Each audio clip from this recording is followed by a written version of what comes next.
Right. Welcome everyone to the webinar organized by PeaceX on the topic Towards a Circular Economy, the balance between employment and ecosystem. I am Shreya Singhal from New Delhi, India. I'm a part of the Secretariat of PeaceX organization, and I'm the moderator for this webinar. I hope you all are safe and doing well. PeaceX is an international amity and peace organization that is working towards creating a more sustainable, inclusive, and responsible world. We bring together leaders, innovators, and change makers to achieve this and promote the sustainable development goals set by the UN. Everyone, this is a very special day. The world today observes the 75th anniversary of the United Nations. Since it was established in 1945, the UN has been the bastion of peace, prosperity, development, inclusivity. As the world's foremost authority of multilateralism, the Specigarian now edges towards the maturity to the world, to the changes of the world. Today's topic is a vital enveloping agenda to the UN Sustainable Goals. Our topic for today is Towards a Circular Economy. UN Sustainable Goal 8, Decent Work and Economic Growth, states that sustainable economic growth will require societies to create the conditions that allow people to have quality jobs.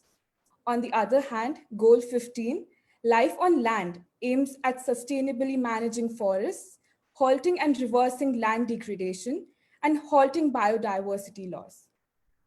Both these goals are very important to achieve, but the question arises, how can we achieve this goal simultaneously, especially in the time of the pandemic when the entire ecosystem and the economies all over the globe have gone haywire.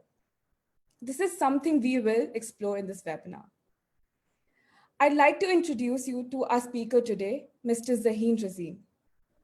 Mr. Zahin Razeen is a 22-year-old youth leader from Bangladesh.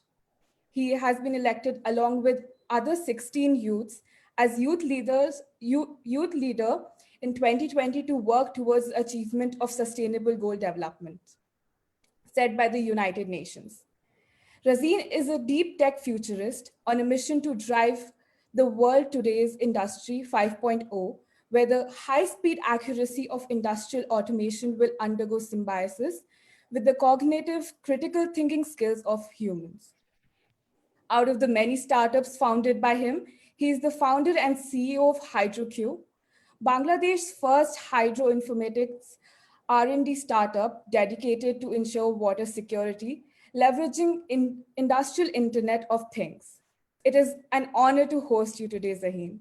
Thank you so much for joining us today. Thank you, For a Shreya. smooth For a smooth discussion, I'd like to go over a few rules that we all should keep in mind throughout the duration of this live session. There is an attendance sheet for the webinar in the comments section. It is pinned to the top. Please fill this out to confirm your presence. The form will be open until 45 minutes after the session. Please note that the e-certificates will be provided within a week to only those who will fill this form. The form will be available only in this chat. E-certificates will not be provided if you fail to fill the form. So kindly check the promotional or spam folder if the email has not been found in your primary folder. Please feel free to ask questions during the webinar through the live chat section. We will try our best to take them up. Most importantly, we hope you have an informative and engaging time with all of us today.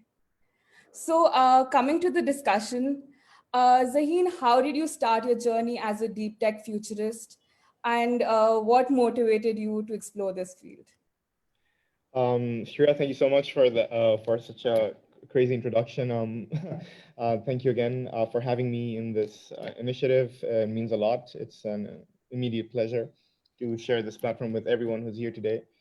This I think would boil down to this book I read while I was at university. I was studying at the University of Glasgow at the time. So Carl Sagan's book, Pale Blue Dot.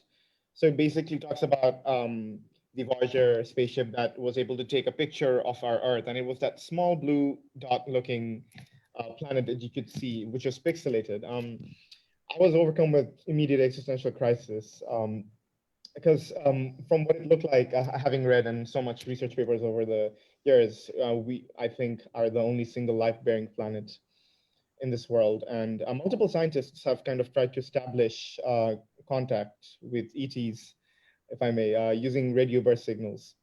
But so far, no developments have been made, which it is scary as well as it's depressing. So at least I, as an layman, I'm not aware of any ET activities that's going on. But I wanted to kind of, understand the nature of reality, and hence I studied pure maths to understand the elegance of the world, why it is the way it is. So I realized, and although that would, in theory, be well in understanding the nature of reality, but it wouldn't allow me to physically do something that would, contribute to to my already ever evolving abyss of existential crisis. So I thought, like, hey, I love magic, and as it seems, advanced technology is indistinguishable from magic, to quote Arthur C. Clarke. So thus began my yeah, like my passion, and also like something in that order, to begin a journey of relentless exploration of our Earth's systems, ecosystems in general, using technology. So yeah, that's been the experience from the That start. is super awesome. Like, I can totally agree with how we as humans like can think of can imagine only few things, but the studies around us will help us um, get through it and maybe have like a more sustainable world after all this pandemic. So moving forward, most of your work encompasses the broad overtones of the circular economic model.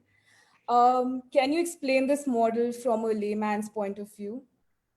Yeah, so like in its definitely, like in its word itself, as a word, it just means that it's anything that's regenerative. To give you an example of like what regenerative is, or why do we use the term circular economy? Like it's in the basic intuition of the universe. Again, our solar system is concentric, our Earth is concentric, it's a sphere.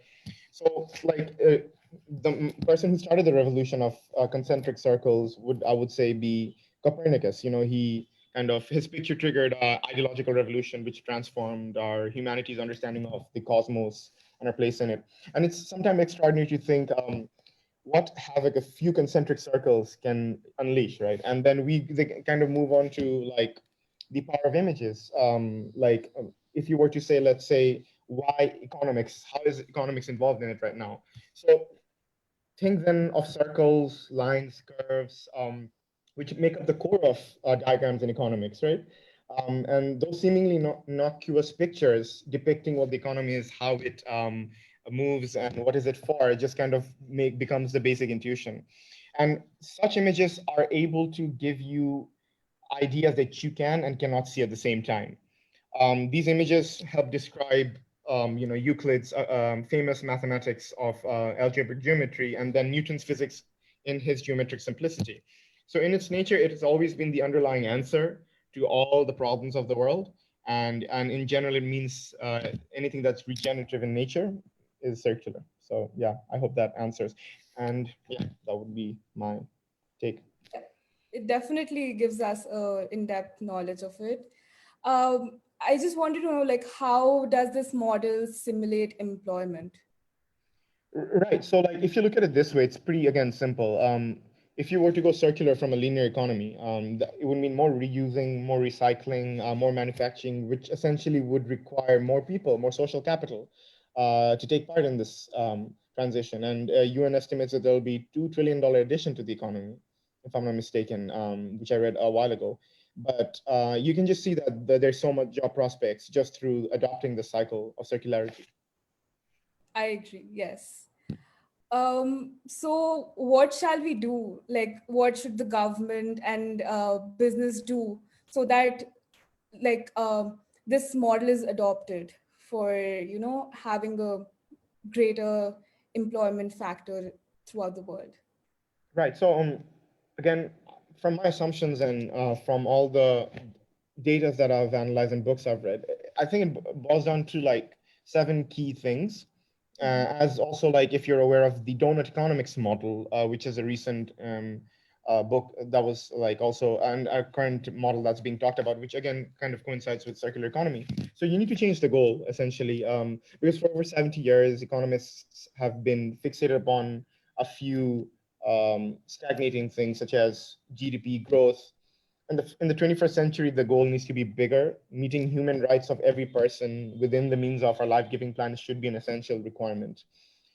So yeah, like then one could say seeing the bigger picture also like by embedding it with society and within nature power, which is by the sun, the power of the market, the partnership of the states, and then the chance of getting people into that kind of ecosystem would also allow people to understand and also government interventions to be in that kind of symbiosis again. Also, one could say that nurturing the human nature, because we as like humans are socially fluid and also like have values that are also fluid. So and that are also dependent upon an ever-changing world. So if you can connect those three, that would also be a precursor. Getting savvy with systems, like going from a mechanical equilibrium point.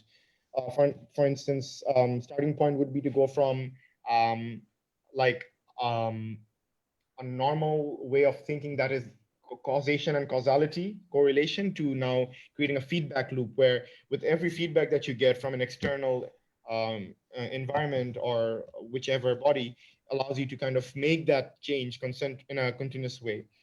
Another would be, which is essential to make that feedback loop happen, is design to distribute. So Kuznets curve, a lot of economists here in this forum today know that it needs to get worse before it can get better. But I think inequality, as it turns out, is not an economic necessity, but a design failure. So by transition network flows, so we can go from distributing income to exploring ways of distributing wealth that lies in knowledge, land, enterprise, and create money that help in creating money. Then again, creating a regenerative design, which I was talking about, regenerative, as in like, which again talks about the circularity of things. Uh, because as ecological degradation is a result of degenerative industrial design, it's not a measure of like what has gone wrong. And being also agnostic to growth, because a lot of these companies are now becoming very growth driven and have been growth driven since the dawn of mankind. But like if they can be indifferent to growth and kind of just try to thrive in balance, that would be one of the ways to go. Although they don't promise any immediate answers, these solutions, but they're like a working principle through which they can fundamentally build up from there and radically change their way of thinking, which would be like essentially a step to move forward. So yeah. That was insightful. Thank you for that. So now let's talk about quantum polychemics, your amazing organization. So it has been working hard to tackle plastic pollution. How does it do that? So yeah, it's an interesting story with quantum polychemics. So it's a spin-out innovation or an invention out of Atomic Energy and Nuclear Research Establishment of Bangladesh. They're building the power plant, and it's Dr. Mubarak's.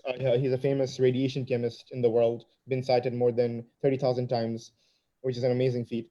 So it's his brainchild. But I realized that he as a scientist lacks exposure in commercial viable aspects. So I kind of you having kind of tapped into Hydroco's commercial capacity, I decided to kind of transfer that and approach him. And yeah, so his thing is that he extracts biopolymers from a very abundant plant in India and in Bangladesh. It's called jute. So the biopolymer essentially is programmable to a time-controlled degradation. It's water soluble.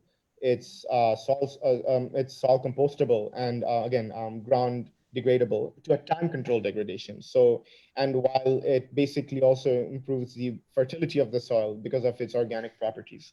So yeah, so that's the idea. So if this innovation and invention can be adopted in mass scale through quantum polychemics and other external stakeholders, I think the global packaging industry could undergo severe disruption. And this would be immediate impetus for circular economy again within that model, a whole new different paradigm in packaging. So yeah, that would be one of the ways to do it. That's awesome. And also we can like relate this ideology to the SDG 14, which is life below water. So what are your thoughts on ocean pollution and its effect on marine life? So, like according to Ellen MacArthur Foundation, there'll be more fish.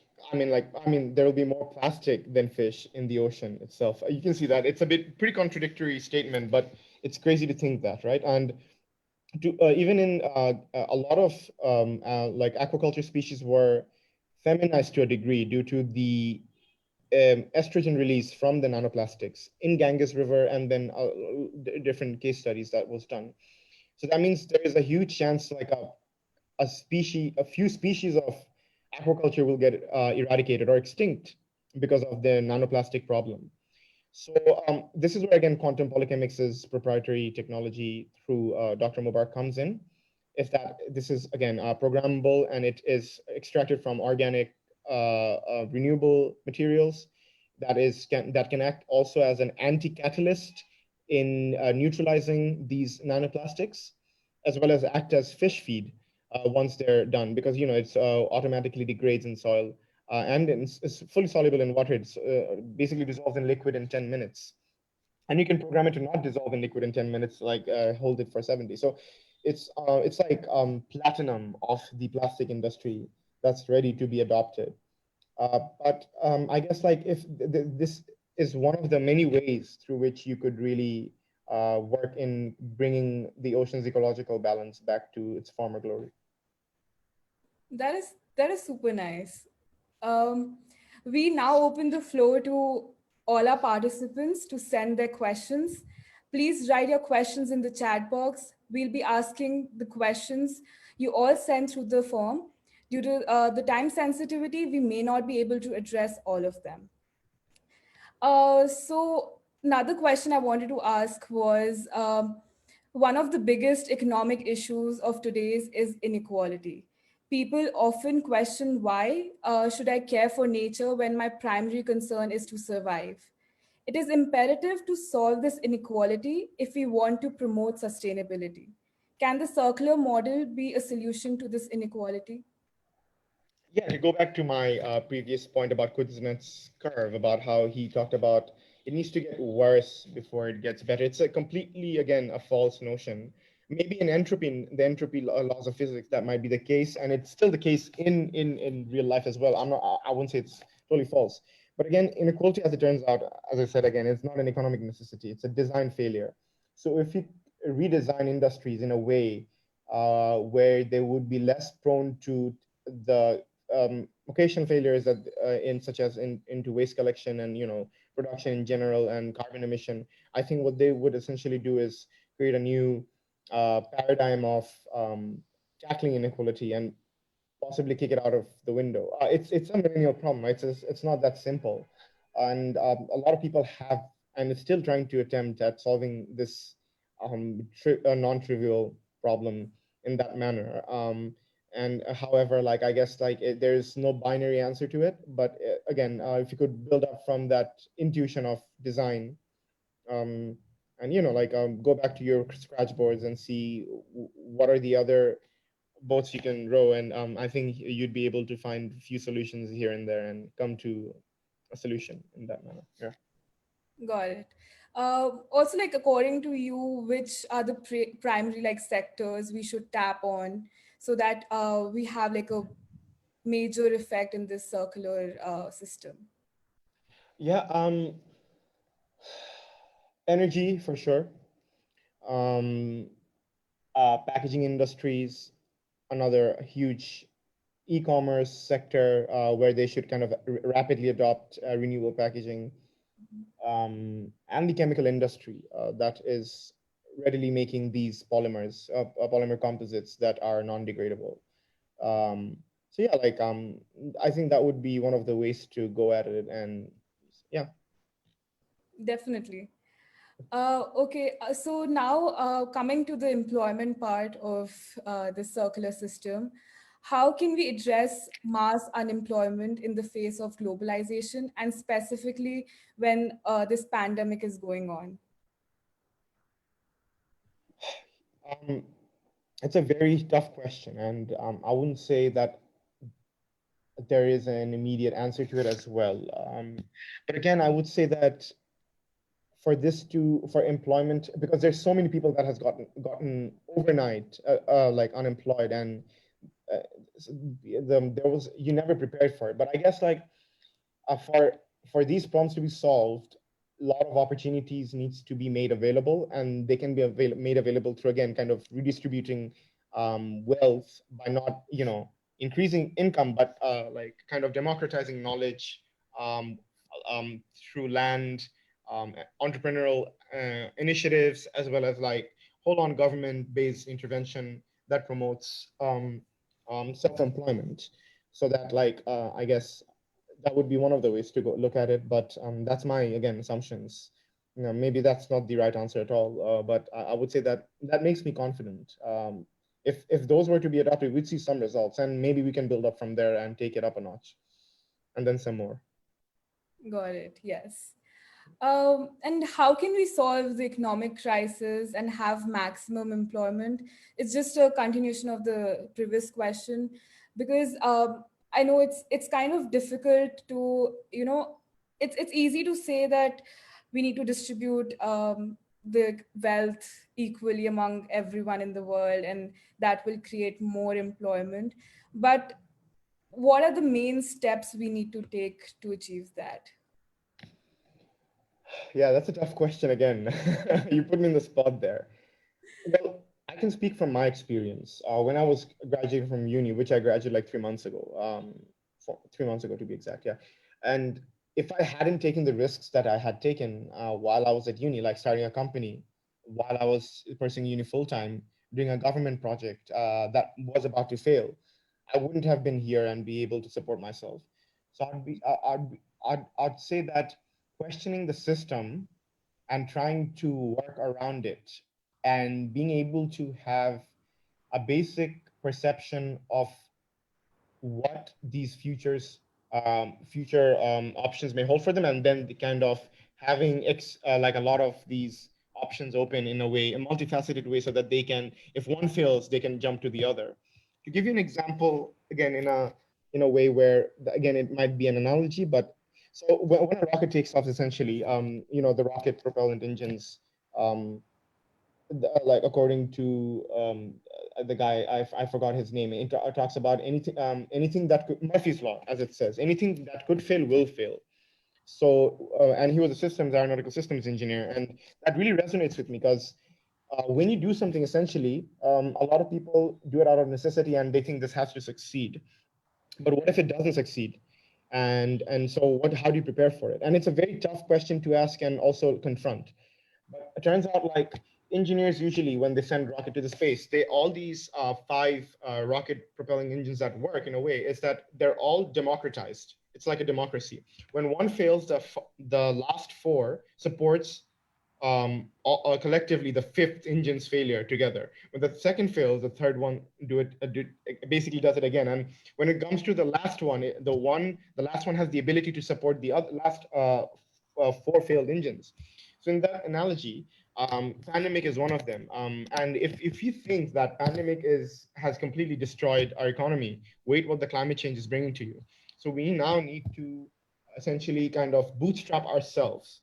Bootstrapping would be like going into digital marketing, doing your freelance work on the side, and trying to, like, do things that add value to the society, and try to just kind of work around it. And I think that would be one of the ways to go. But I wouldn't say that there's like a set metric or a set step. To each their own. But I would say these were the ones that really strongly resonate with me, and that's, I think, how I function. But I hope that maybe answers your question. Yes, it definitely does. It was quite insightful. So the Internet of Things is a key instrument in your startup HydroQ Plus. What is I of T and how does it leverage to achieve the goals of UN SDGs? Right. So Internet of Things essentially is made to sound very complex. It's not complex in general. It means like taking all the things in the world and then connecting them to the internet. So what essentially it does, it collects and sends information, and then and you basically receive and act on that information. And when you combine the both, you get an IoT device, as they say. And it is instrumental in being able to achieve the SDGs because they give you key insights. When energy companies deploy IoT sensors to measure electricity consumption, they're able to understand how much consumption one individual or one household has contributed towards, and they can then allocate electricity accordingly so that the extra energy that got wasted, and they're also able to find where that source of wasted energy is going to so that they can get on top of things. So that's one of the many key ways to like do it. And to bring hydroco, for instance, what it's doing in with IoT. So we use Internet of Things devices that essentially what they do is leverage water quality data. Water quality data is basically all the World Health Organization standard data that more or less basically are the parameters related to arsenic, the color of water, turbidity, total conductivity of solids, and a lot more other like parameters. And so like we then use that to detect anomalies in pipelines, forecast water demands, predict events, identify leakages in pipes, which account for billions of dollars of losses in water sectors. So that's again an insight into what the power of Internet of Things does for you. But AI also like bridges the gap because so much data is there, but the AI helps in formalizing the data and then giving you that data-driven decision that you need. That is awesome. Like how you can use technology to, support the UN SDGs. That Right. is awesome. So moving forward, uh, when we say that a community has achieved a healthy balance of employment and ecosystem, um, what does it mean? Like when can we say that has been achieved for us? Yeah,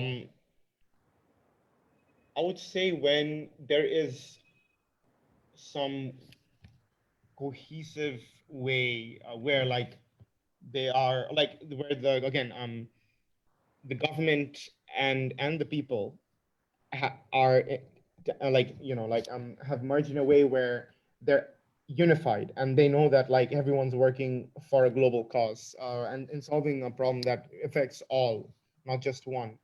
So having that abundant mindset, and then when you know that there's like no one in the streets suffering from hunger, that's when you know that that's also has been that may be one of the many metrics to do it, but definitely would be one way to judge and go about it. But yeah, like I think there would be that balance when the institutional um, uh, I would say companies that always eyed for growth have stopped doing that and are now trying to thrive in balance. And that would become a mindset in its own and would then translate into the public again in that circular manner. Like you get investments go into the public is happy, and then they go into job, and then they return that investment, and then that becomes that cycle, if that makes sense. Yes, So yeah. yeah, definitely. And how can we like achieve this ecosystem in like tribal and indigenous communities since the reach there is somewhat less as compared to the reach in the cities and other parts of the world?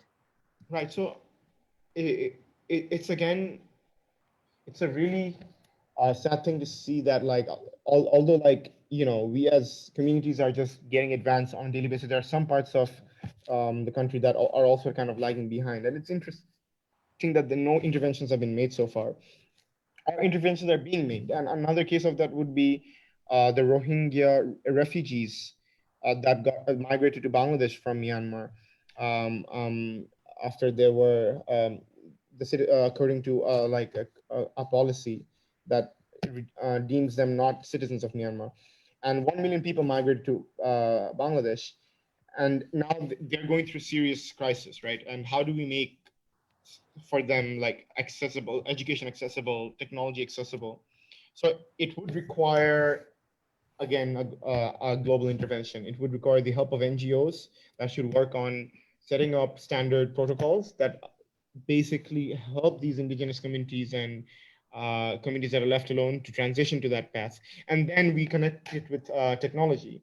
Um, for instance, I have another like company that's called, it's an AI language learning app. It provides quality linguistic education that is Cambridge CFR certified.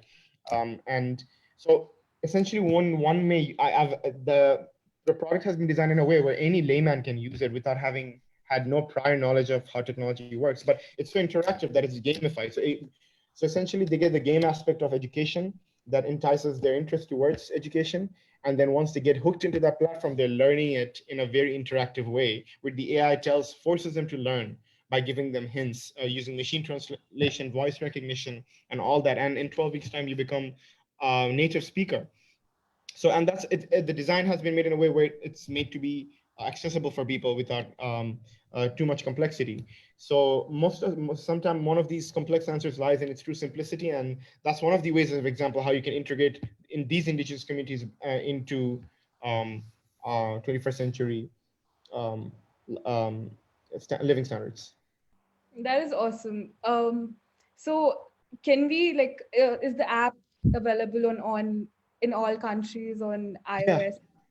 yeah, Okay. yeah. It's available on App Store, Play Store. It's called Lingwing, Lingwing. Mhm. It already has 200,000 users that are actively learning. And education is a long game, right? And I see that through this initiative, that there will be people who are very dedicated, and there's some people who lose interest. So, but the idea is that making education gamified really uh, opens up a new paradigm of learning for people who may have dyslexia, ADHD, a lot of neurodegenerative disorder. Maybe might be the way for them to integrate back them into industry. And there is a common saying that if there was a way where you could get a lot of these unaccounted minority disabled communities back into the industry, they would account for more and even greater economic growth. But that would be organic, not like inorganic, the ones that industries do. But so yeah, so I think people when I say looking at the bigger picture, that's what I mean. Like a lot of these things kind of boil down to just one fundamental truth, but then they account for a lot of things, and ultimately, and that yeah, that That makes helps. yes. Just a reminder to those of you who may have joined late to fill in your attendance on the link. You will be provided your certificate on the basis of this. So, moving forward, we got this questions from the live chat. Um, so, like, how do we transfer from consumerism mindset to sustainability and circular economy mindset? As youth, what is our role? How should we do it? So it all starts in the house, and the mindset isn't the problem. It's the ability to adopt the mindset. That I think would be the key issue. Youths are one of the proponent and also one of the biggest cause for change. And if we're able to get to them in a way where they know that it is an immediate urgency that we should adopt this, I think that will become a part of your lifestyle. It's just like how we adapted to pandemic. Our circular economic aspect is not a huge problem at all in the grand scheme of things. It's just like we just consume, and then have nothing to leave for anyone behind. But why that mindset? It's that maybe one may say that it's that relentless restlessness that may come as a byproduct of being an emerging economy. But the restlessness is always accounts for, like, to quote Abhijit Banerjee, like the Nobel Prize economist, he said that restlessness is one of the key metrics to see whether a country is capable of striving in terms of economic growth. But I think that restlessness could be channeled towards also circularity of things, and I think if they can kind of slowly shift their focus there, I think that would be a very fast transition. Yeah, I totally agree. I agree with your point that it starts with your mindset. And I just want to ask, like, is education an important role to change this mindset? And if it is, then how should like education be adopted and changed to achieve this? Yeah, like it's crucial. Like it's not just an important, it's very crucial. And again, education is a very broad, like like it's a notion, and to be able to like design it in a way where it fulfills, ticks all the boxes, it's going to be a hard job. But I guess like it happens one step at a time. When I was growing up, my mom used to tell me the story, which is might sound weird when I say it in English. In my in native language, it's very insightful. So there was this pseudo surgeon that used to like kind of stitch up people, and like whenever they would have any kind of cuts and everything. And he one day happened to help someone with a very chronic disease, and everybody started coming to him. And then what happened was that the doctor, most of the doctors were expensive, so all these villagers would go to this pseudo surgeon and get themselves patched up. So the doctors were like, okay, this is not sustainable. We need to go talk to the pseudo surgeon and bring him in with us, at least train him so that he doesn't, maybe cause problems. And so the pseudo surgeon comes in and he's like, um, this is how I do it. I just take like not even antiseptic. I just put salt in and I just scrape off the skin and then just fix them up and they just go. It's like a placebo effect. Then I said, okay, that's not how you do it. Let me teach you anatomy. So then he gets taught the anatomy of the body, the nerve endings, where it's coming from or where it's going to, and the body as a whole. And so the next time patients start coming to the pseudosurgeon, now he's very skeptical about conducting any kind of medical intervention on the patient, because now he's aware that he completely built up from nothing. Now that he knows, he's not going to take that step because he's aware. So essentially, that's the mindset in emerging economies. A lot of people are the pseudo intellectuals think that this is how one should be done, and there's like a binary answer and stuff like that. But it's the quality that matters, and the people providing that quality. And once you connect that as one, and then push it to the masses, I think that brings in a collective change, and that's why education is crucial. So there's two types of education, as now you can tell from the story, but the story is open to interpretation. I wouldn't like to take the benefit of that away, but yeah. Yes, it was quite insightful. And like education is one of the crucial aspect, as you said. Um, what is the role of government in achieving this? Like, how can government help in building up education policies, or maybe some other steps too, to help achieve this? All right, I would say that if you guys right now are so qualified by the questions that you're asking, you can just run for office. But sadly, that's not the reality, is it? But like, I'll give you again my own account of experience. So my first work experience was like taking a contract from the government and solving their problem that they should have known how to solve because they've been seasoned in it. So the water crisis.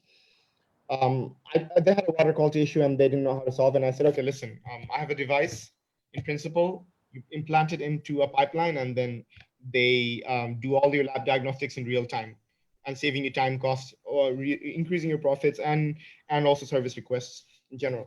So most government workers or policymakers are biased towards a particular policy, and for them to break out of it, they need fresh perspectives, and that's where youth should like take the courage to just go up to them and say, hey, I have this idea, this is how it will help people out, so let me do it, and then conduct a pilot basis and rapidly scale it.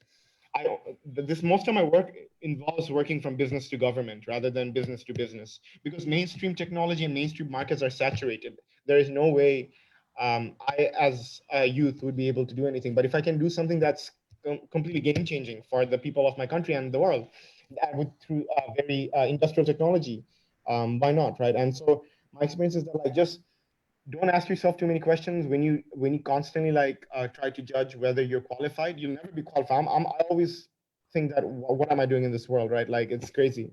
I'm not even near qualified in relation to the people who should be giving this talk, but I'm from the knowledge I've gathered from quality sources, I'm using that to channel it to the government. Now that's working from me. So I think that would be one of the way to go about it.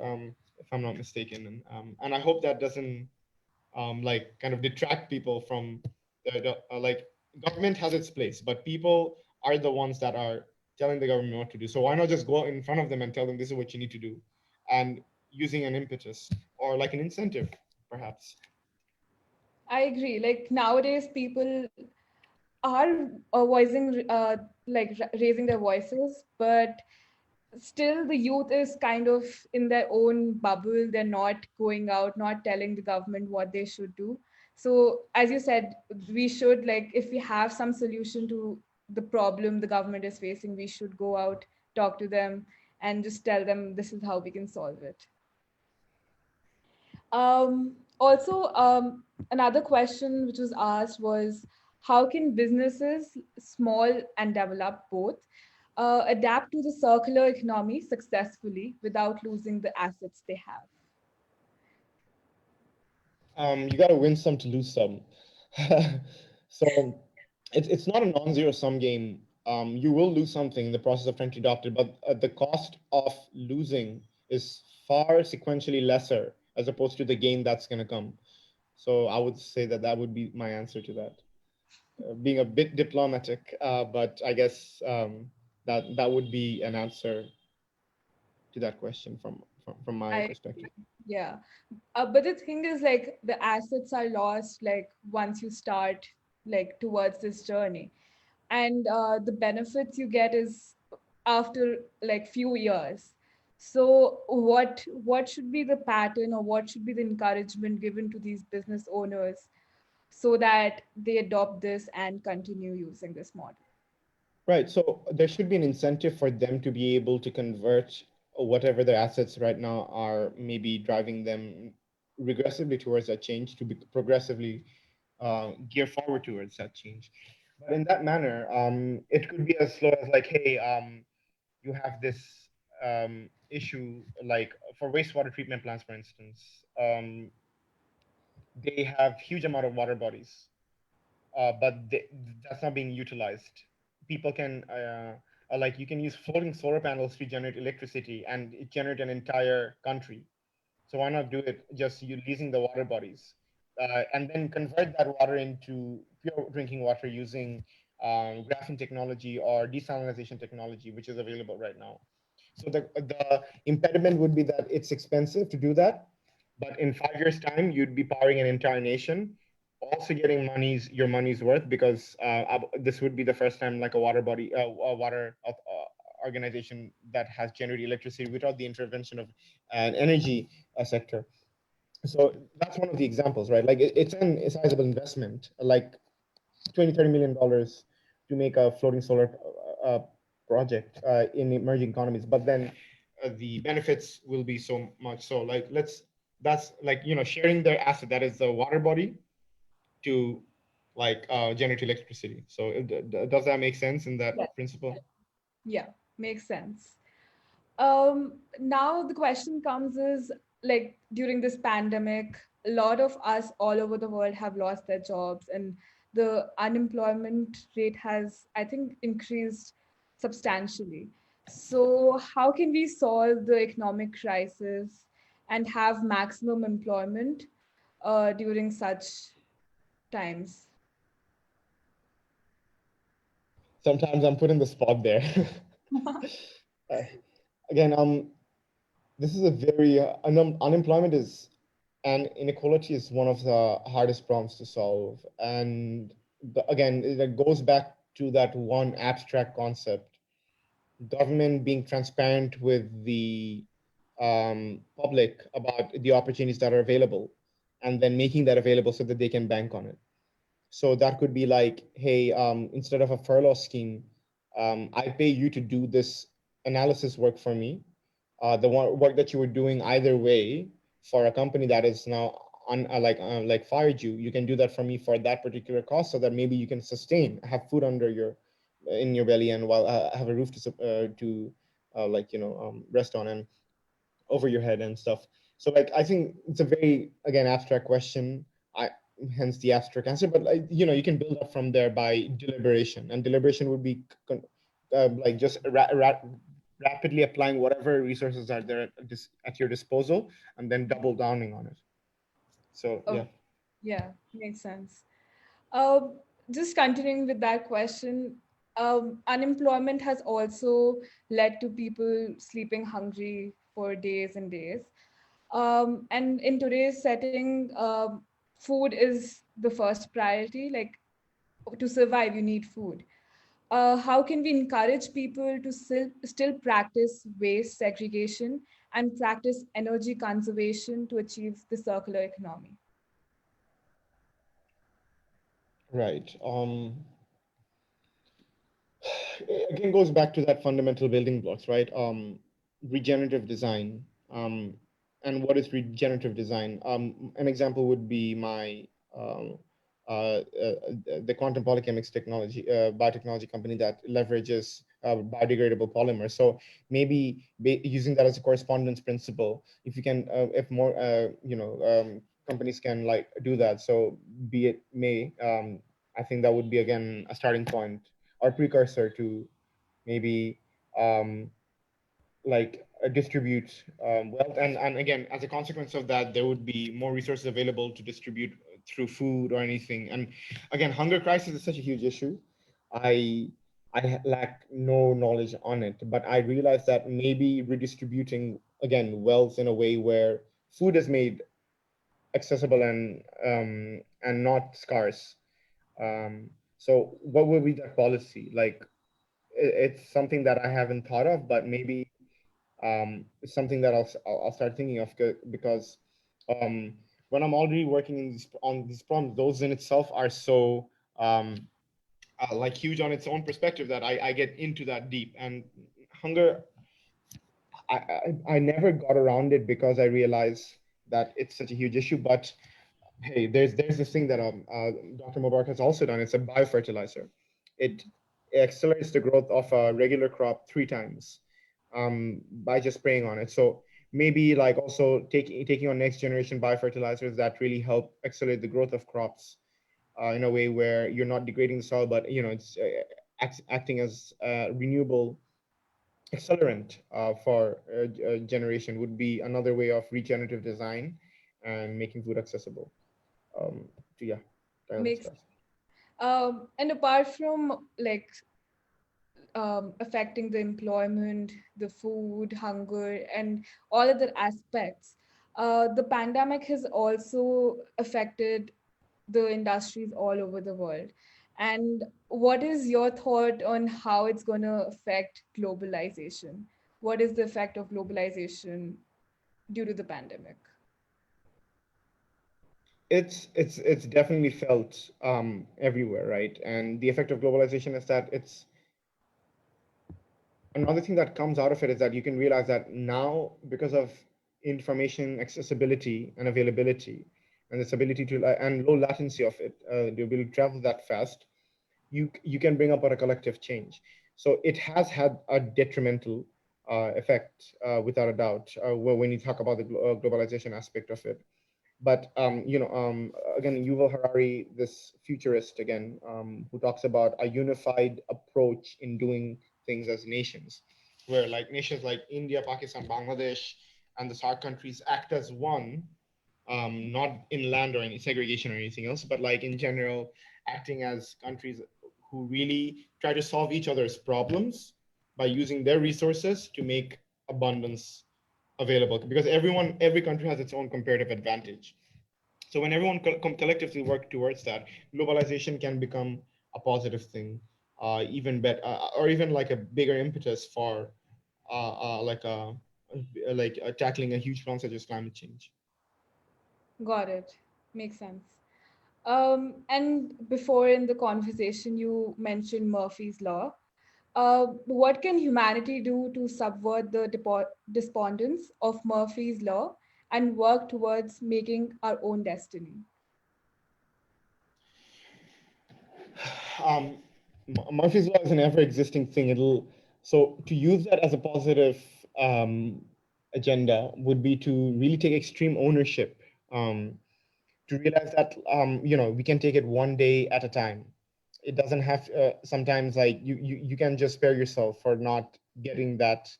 a particular goal, or or getting that particular grade as us, like you youths have that pressure, right? In the grand scheme of things, to me, I think having the curiosity to explore options with an attitude of gratitude, um, and having an open mind, um, would basically keep Murphy's Law completely way back in the end, and you could be happy. So yeah, so like one thing that really works for me though, like this book, another book I read, it's called The Happiness Equation.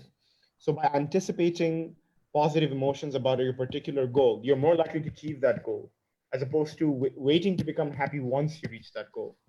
So, and in the power of visualization, we were talking about Euclid's and Copernicus's concentric circles, where that one single visualization changed our paradigm and the way we look at things.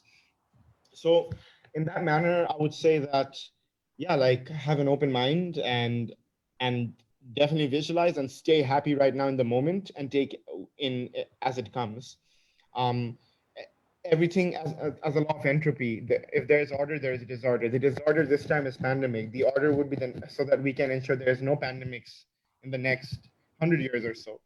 And so yeah, like maybe positively approaching that and then working towards that and making sure that we can beat climate change together as youth. Makes sense. So, like basically manifesting. I personally am into a lot of manifesting because that has helped me achieve a lot of my goals.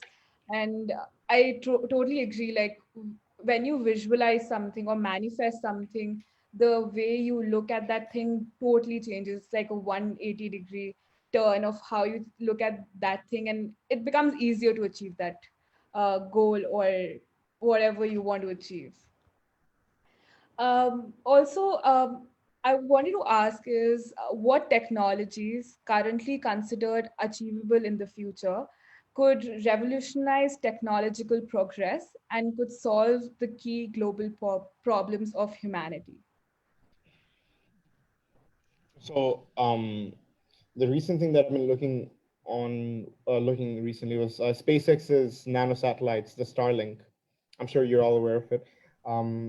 That would revolutionize internet again as a whole. We would get the era of Internet 3.0 in that, because low latency, faster transmittance, and then second would be breakthroughs in quantum computing that would help in drug discovery, like help eradicate a huge health problems such as maybe even the biggest question is about anti-aging. If you could solve the problem of anti-aging, maybe you could cure cancer.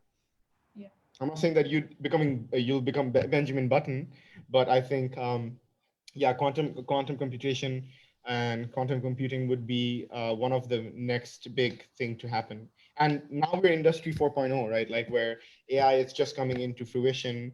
5.0 is where all these technologies have completely reached its boiling point. Now we're going into that new era. So that new era, we should be focusing on 5.0 right now, about how we can create like so that we don't like when artificial general intelligence, as in when AI becomes sentient, where it knows how to think, that's a scary future. Also like a very like a cool future in itself as well, when or it can be a utopian version or a dystopian version. So we need to make sure that yeah, so we are ready for that, and that will happen through again collective contribution. So any economists should work with an AI engineer to make sure that the AI is not biased. Because what if the AI thinks that, hey, humanity, all it did was consume and destroy the planet, so let's wipe them out. We get Terminator 3, right?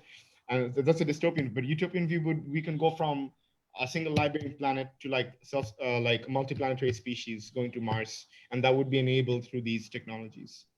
So yeah, Makes sense. Yes. to give you a very futuristic perspective, although those are 100 years ahead of its time. But why not? Future is for there to be claimed. Definitely. And like being a university student myself, I what I used to hear before the pandemic was um, the fields like computer science are getting exhausted. But after hearing what you said right now, I don't believe in that. I believe we have a lot to achieve right now, and we need a lot of more computer science people right there. I would say that computer science as a subject is becoming obsolete because it's an essential skill right now. You can learn all that you've learned in 4 year degree in like a month. Just to be oversimplified, but yeah, it depends on the dedication. But I think new subjects such as computational biology, computational chemistry, computational physics, which helps you use programming equations to solve through problems that has huge issues like cerebral palsy, autoimmune diseases can be solved maybe one day. So people should like focus on all these emerging technological subjects, computational engineering, so that they can actually work on the new era. And I think anyone can learn computer science just from home. You don't need to be like you can learn it just next week by going to Coursera and edX. That's how I taught myself. All the things that I've been doing is a byproduct of my self-education. Pure maths doesn't do a great job of equipping you with industry skills, right? It's just like equations. But yeah, so it's curiosity does not kill the cat sometimes. Yes, I agree. I totally agree with that. Um, so let's talk about incubation and innovation. Since you're like a very young entrepreneur, what would you like to tell the aspiring social entrepreneurs like you? And anything you would like them to keep in mind while they want to start their own entrepreneurial journey? All right, so like I sometimes I'm skeptical to say that I'm an entrepreneur because I'm not a business guy. Nothing related to businessy things. All the business is great, like being an entrepreneur is great. I like inventing things and making stuff happen. But maybe that might be a part of entrepreneurship. So I would say that like maybe try to challenge status quo uh, and use like and maybe instead of focusing on becoming the next Jeff Bezos or like consumer spearhead, maybe focus on using renewable green technology that really affects white people and focusing on solving millennial challenges using these Makes technologies. Yeah, makes sense. And any book, like what I could figure out from the conversation is that you're a very avid reader, and any specific book you would like all the participants to read, or maybe just have a glance through in terms of innovation, or maybe just keeping ourselves positive throughout this time and achieve our goals. Right. There's this book I read. It was it's in the back of my mind right now because I read so many books. But okay, one that I would say is that I have. So you're saying whether to do with entrepreneurship or something to do with that something about the future. Anything would work, like anything you would want the participants to read specifically in this time when there's a pandemic going on Oh, and right. I know the perfect book. I know the perfect book, and it's a bit extreme. So man's search for meaning um, is a very like it gives you perspective on life. So this guy was Auschwitz camp survivor. So he went through terrible, terrible, terrible things, like overcame terrible things, and now he was one of the most celebrated psychotherapists at that time, post World War II. And he talks about his pain and all the things he's experienced. And once you read that, you realize that I'm not saying that people who have been affected or not have been affected, should feel bad about themselves, but it gives you a perspective about the extremities that human beings can suffer and that they can come back from to use that as a positive force for good.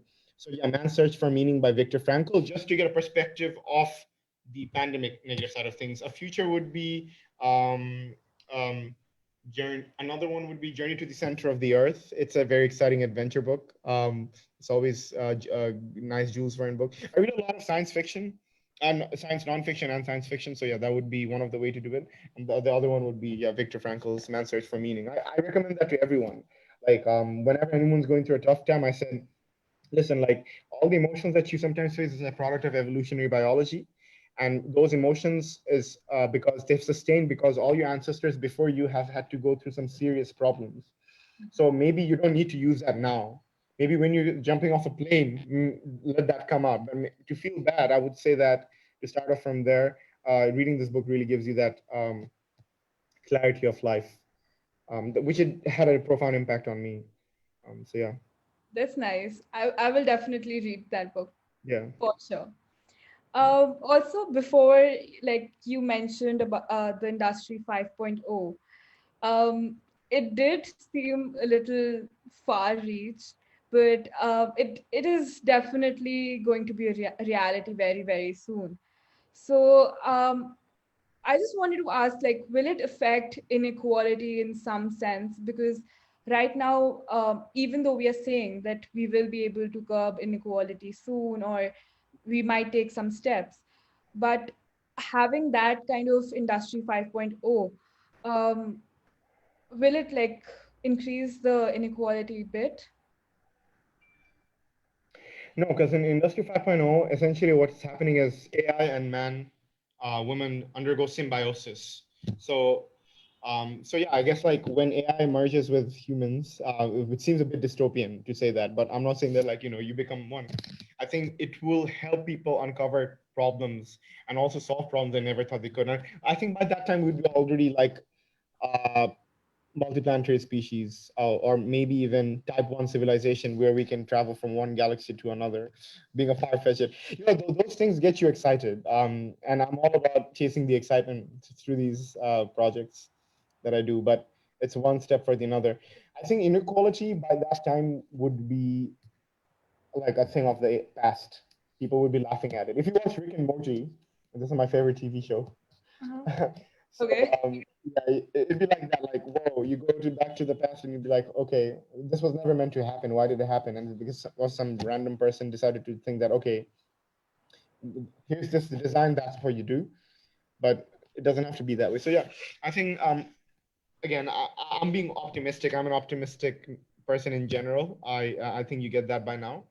I like to not think of I occasionally try to solve hard problems, but life cannot be just about thinking of everyday problems, right? Like you should wake up in the morning feeling excited about doing the next thing.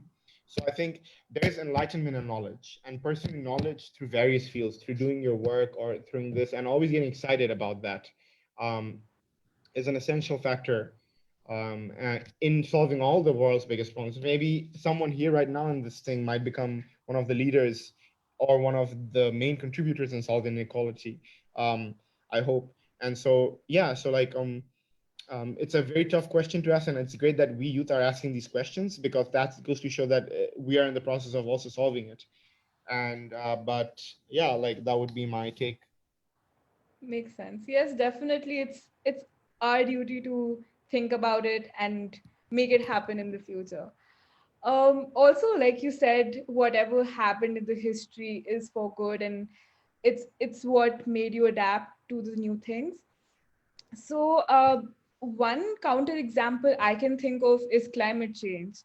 Do you think, like, what I believe it didn't happen for good, but what are your views on this? Like, has climate change been a positive effect or negative effect, and does it counter the It's statement you both. made? Like it's probabilistically, it's both. It's a good thing and a bad thing because if our answer, like like Earth wasn't meant to be the way it is right now. It's overexhausted and stuff like that, and maybe this had again, the law of entropy just states that there had to be a disorder for there to be an order, and maybe the next new world order would be that we have defeated climate change.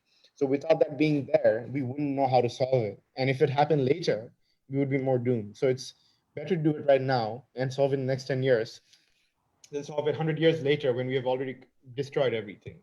But I hope that that becomes that way. Makes sense. And do you think like industrial automation can help us in that? Absolutely. Like industrial automation isn't a very negative thing. Like anything that now you are having around you, like physical devices, they're all a matter of basically an extension of your life.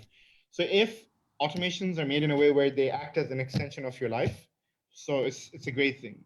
and it helps you, do a lot of things with Google. This Sundar Pichai, the pride of India now, I would assume, could attest to that. That them being able to formalize using a search engine all the information of the world has allowed you to take the step of PeaceX.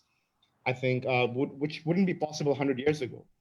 So you can totally see that industrial automation isn't always bad as it, is looked at mostly. But I think using it as a cause for change of good would be the way to go, and Makes then sense. having ways to people to like do that for you. Yeah. Cool. Okay.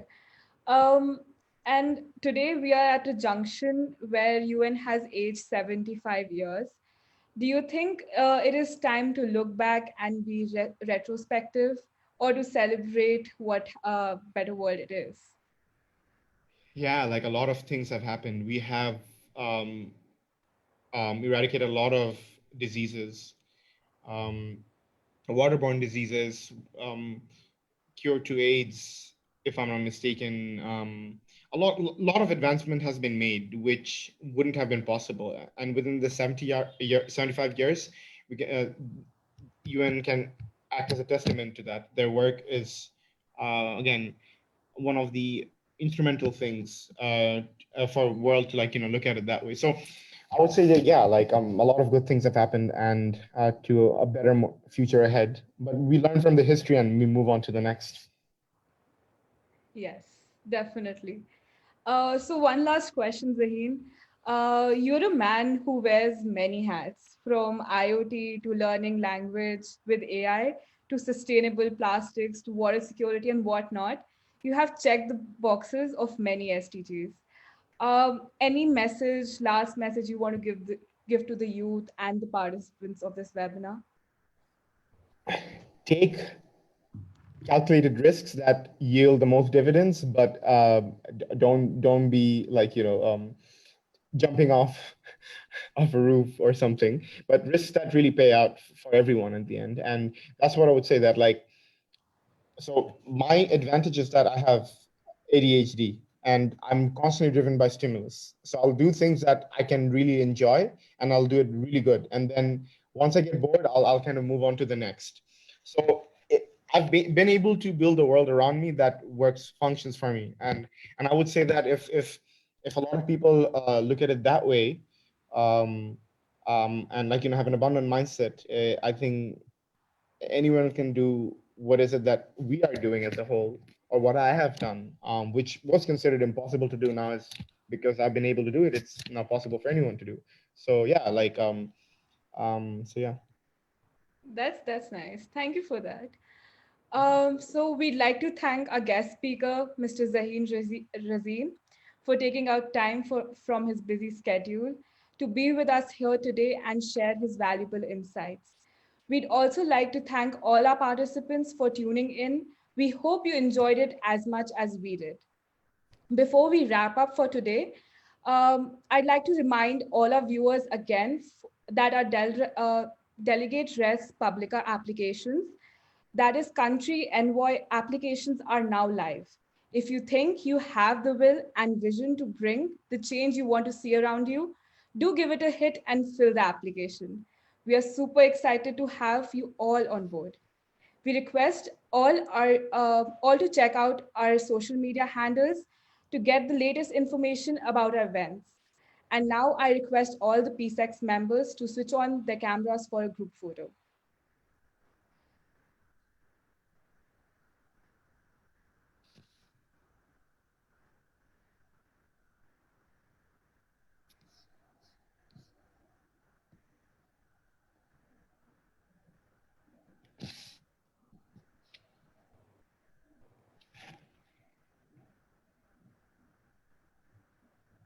I think we are good to go.